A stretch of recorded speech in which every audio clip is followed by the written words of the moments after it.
Hello friends, welcome to Awdhesh Academy. So let's solve the second problem of 2021 paper. Identify 10 essential values that are needed to be an effective public servant. Describe the ways and means to prevent non-ethical behavior in public servants. So friends, this is rather a very straightforward questions. You have to tell about 10 essential values.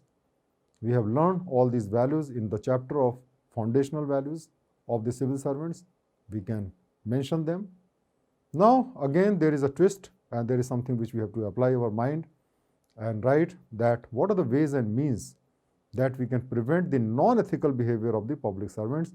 That means ensure that the public servants follow these values. So this is a question. Let's try to write answer of this question. So first we will write the 10 essential foundational values of the effective civil servants. Those are integrity, impartiality, objectivity, justice, dedication to public service, empathy, tolerance, compassion toward the weaker sections, courage of conviction, and commitment. Now let us talk about the ways and means to prevent the non-ethical behavior of the public servant.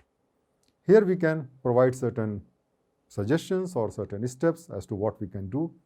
So first suggestion would be to reward the civil servants for their ethical behavior, and at the same time we should give exemplary punishment for the civil servants who are violating ethical norms.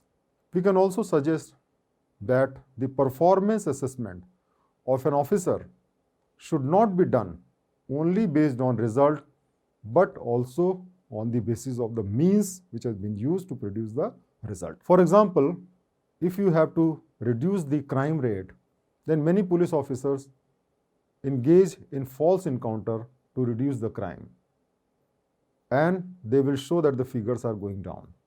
Or sometimes what they do is that they may not file an FIR also, and that way they will show the crime rate going down.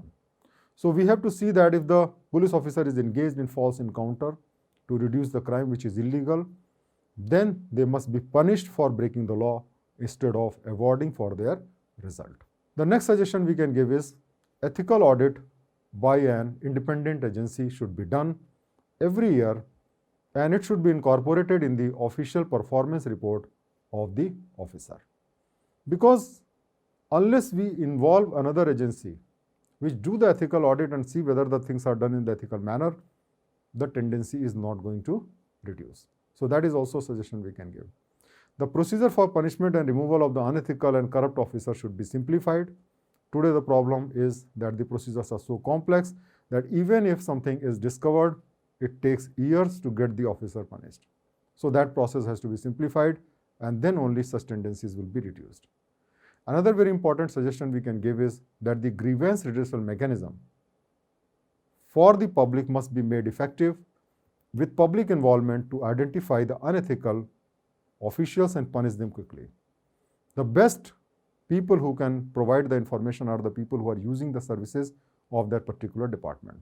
If they have any grievances, they must be able to approach the appropriate authorities, senior authorities, in a very secret manner so that they can express their problems, and then we should take that input and punish these public officers who are unethical, and that way we can reduce this type of unethical behavior. So in this way we can give the suggestions, and you can write the answer of this question. Thank you very much.